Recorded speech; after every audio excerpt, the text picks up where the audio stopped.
If you crave dark romance where power is quiet and control is absolute, where danger hides behind locked doors and restraint feels heavier than hunger, make sure you like this video, subscribe, and turn on notifications. Tonight's story begins on a restricted floor I wasn't supposed to notice closing early, and with the vampire who controlled access to it, and decided I wasn't leaving yet. I notice the locks before anyone mentions them. That's always been my problem. I see patterns too early, details too clearly, small changes that most people dismiss as coincidence. When you work in a building that runs on schedules, badges, and permissions, you learn to feel when something shifts. The doors to level 12 start closing 30 minutes earlier than usual. First, I think it's a glitch. Maintenance error. Temporary protocol. But it keeps happening quietly, consistently. No announcement. No email. Just a subtle tightening of access, like the building itself has decided to hold its breath. I work 2 floors below it in records processing. Paper data, old files no one else wants to deal with. I'm good at it. Invisible enough to be left alone. Trusted enough to roam where others can't. That's how I end up noticing him. He's always there when the locks engage. Not behind a desk. Not monitoring screens. Just standing near the access point, tall and still, as if he's part of the architecture. White. Pale in a way that feels deliberate rather than unhealthy. Dark hair pulled back neatly. Suit immaculate. Badge clipped high and unmistakably authoritative. Level 12. Restricted. I try not to stare. I fail. The first time our eyes meet, it feels like I've stepped into a current I didn't know existed. His gaze sharpens instantly, not surprised, aware. As if he's been waiting for me to look up. He doesn't smile. He doesn't look away. He simply watches. The doors seal with a soft hydraulic hiss behind him. I swallow and return to my desk, telling myself it means nothing. The next night it happens again. The locks engage early. The hallway empties. He's there, exact same position, same stillness. This time he turns his head slightly as I pass, attention narrowing. "You work late," he says. The sound of his voice startles me more than it should. Low. Controlled. Precise. "Yes," I reply, stopping despite myself. "Records don't keep office hours." "No," he agrees. "They don't." Silence stretches between us. "You're not authorized for this floor," he continues calmly. "I wasn't trying to access it," I say. "I know. That unsettles me." "Then why stop me?" I ask. His gaze drops briefly, not to my ID but to my wrist. My throat. Then it lifts again, expression tightening just a fraction. "Because you noticed," he replies. "Noticing isn't a crime." "No," he agrees. "But it's rarely accidental." I hesitate, then ask, "Are the early lockouts permanent?" "For now," he says. "For what reason?" "Security." "From what?" He studies me for a long moment, as if weighing how much truth I can handle.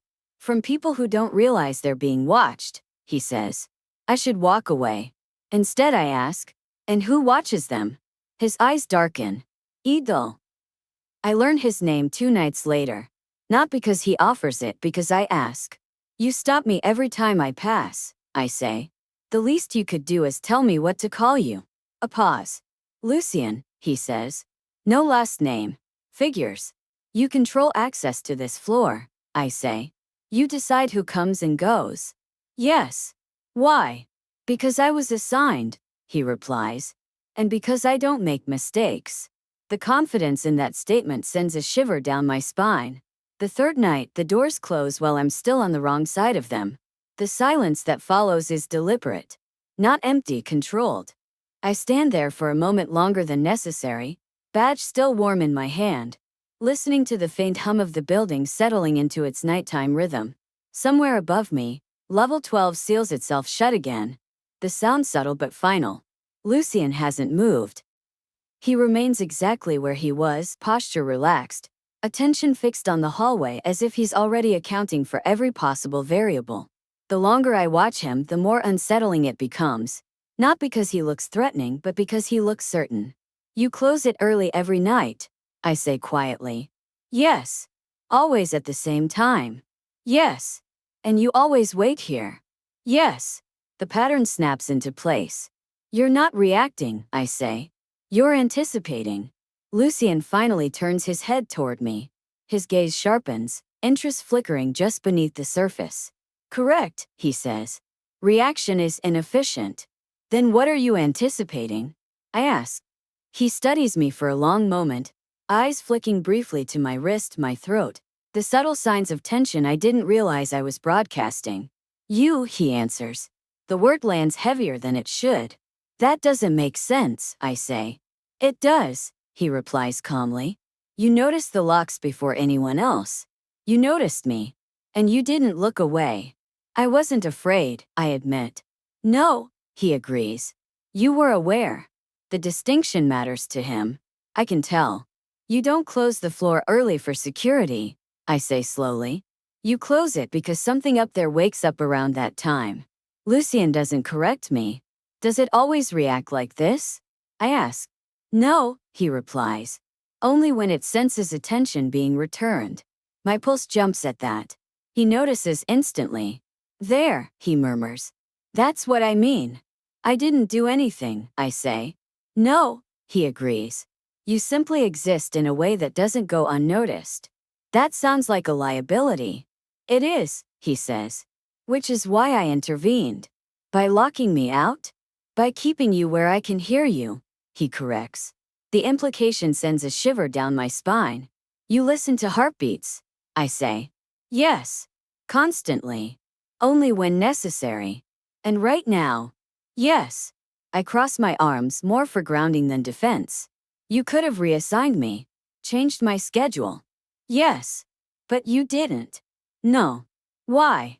Because authority isn't about erasing people, Lucian says quietly. It's about deciding who deserves protection. The honesty of it steals my breath. I didn't ask to be protected, I say. No, he agrees. But you also didn't leave when the pattern became clear. I glance toward the elevator, then back at him. You're deciding for me. I'm giving you time, he replies. To decide for yourself. A faint pressure creeps into the hallway, subtle like a change in air density. My instincts flare before my mind catches up. Lucian stiffens instantly. Stay here, he says softly. Something brushes against the edge of my awareness. Curious. Cold. Assessing. I don't see it, but I feel it. What is that? I whisper. Another presence, Lucian replies.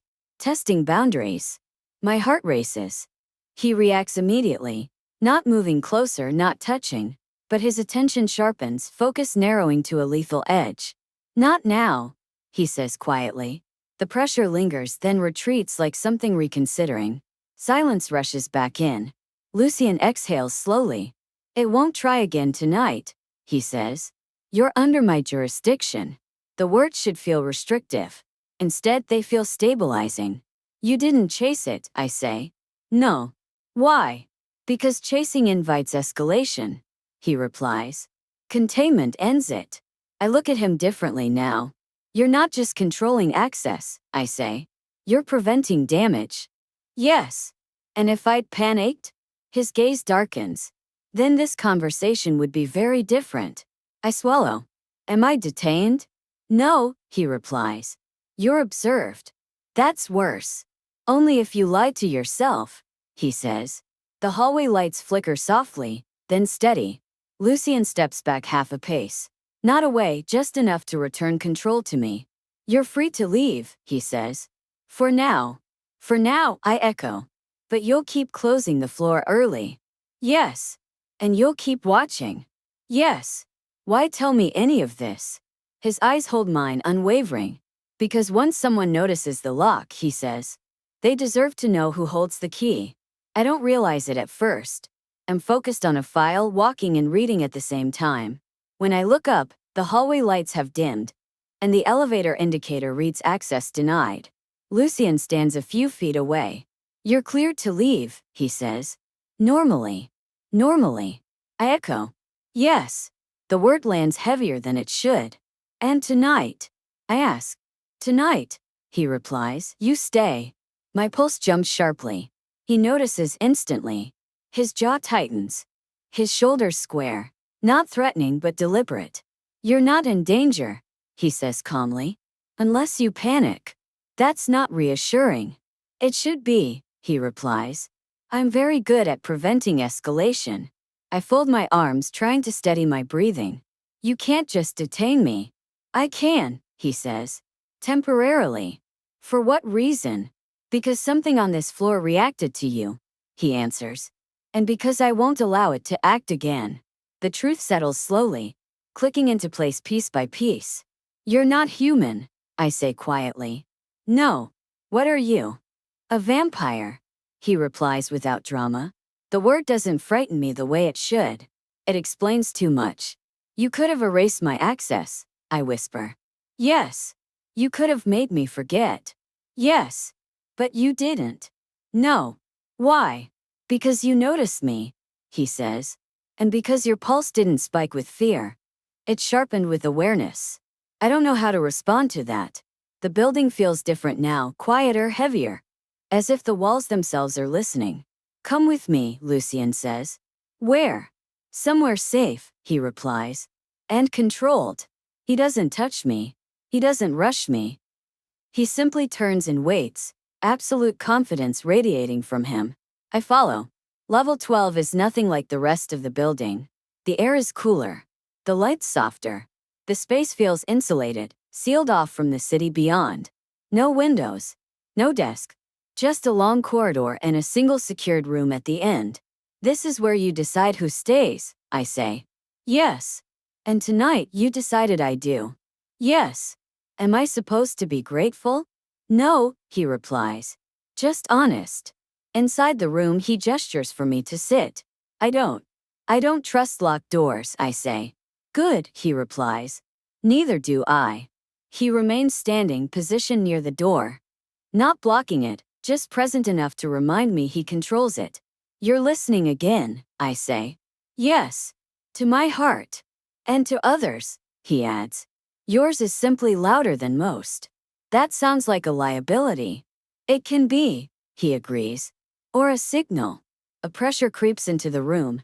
Subtle but unmistakable. Something beyond the walls testing boundaries.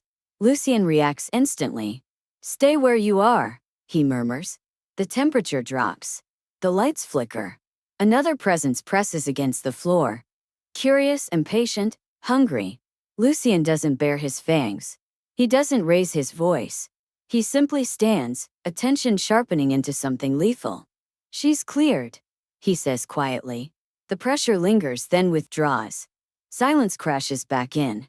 Lucien turns to me, gaze intense but controlled. Are you hurt? He asks. I shake my head. No. He listens. You're steady, he says. Good. My knees weaken suddenly now that the danger has passed. He notices and moves, just enough to offer support without contact. Sit, he says gently. I do. You stayed, I whisper. You didn't feed. No. Even when it would have been easier? Yes. Why? Because authority without restraint is just violence, he replies. And I refuse to be that. The honesty in his voice does something dangerous to me. You're still not letting me leave, I say. No, he agrees. Not yet. Why? Because now you're part of what I protect, he answers. And I don't release people into danger. How long will that last? His gaze holds mine unwavering. As long as you want it to, he says. Or until you tell me to stop. That certainty settles something deep in my chest. Eventually the locks disengage. The building exhales. You're cleared to go, Lucien says. I stand hesitating. Will this floor keep closing early? I ask. Yes, he replies. And you? I'll still be here. I nod slowly. Good. As I leave I realize the truth. The most dangerous thing about the vampire who controlled access wasn't the power he held. It was the fact that once he decided to protect you, he never unlocked the door without your consent.